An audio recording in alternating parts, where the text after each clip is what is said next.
Trump was right about Ukraine, and now the media is quietly admitting it. Look, you don't have to like Trump.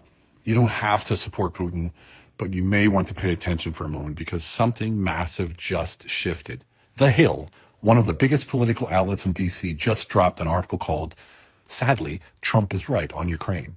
That headline alone is enough to make half the media scramble for damage control. But what's inside that article is even more powerful. They admit that the war in Ukraine wasn't unprovoked, that it was Ukrainian right-wing militants who ignited the conflict back in 2014, long before Russia took Crimea, that Zelensky, far from being a hero of peace, rejected multiple peace agreements, pushed for NATO military involvement, and amped up aggression in the Donbass region.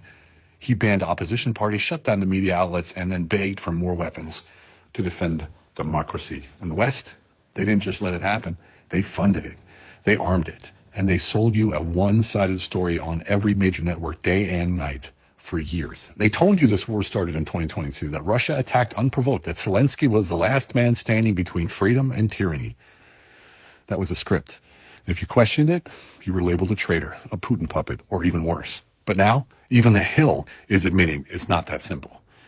And here's what they're not saying out loud. Trump said all this years ago. He said NATO expansion was reckless. He said West was playing games in Ukraine. He said we were headed for a war we didn't need. And now the same media that mocked him is quietly backpedaling.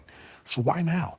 Because the narrative is cracking, because independent journalists, alternative media, and everyday people like us kept pushing for the truth. Because mainstream media knows people are waking up.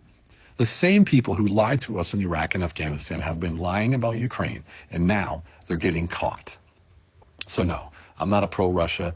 I'm not a pro-Zelensky person. I'm pro-truth, pro-reality, and pro-peace. And here's the thing. You don't have to pick a side to see what's going on. You just need to pause, zoom out, and do a little bit of digging, because once you step outside the media filter, the picture changes. You start to see how much we've been manipulated, not just into war, but into turning on each other. The elites thrive on distraction, on outrage, on fear. But now?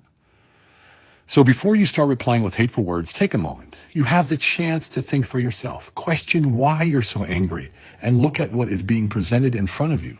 I challenge you to do it. Not for Trump, not for Putin, not for a flag. Do it for the truth. Do it for peace. So share this, because war thrives on lies, and peace starts with waking up.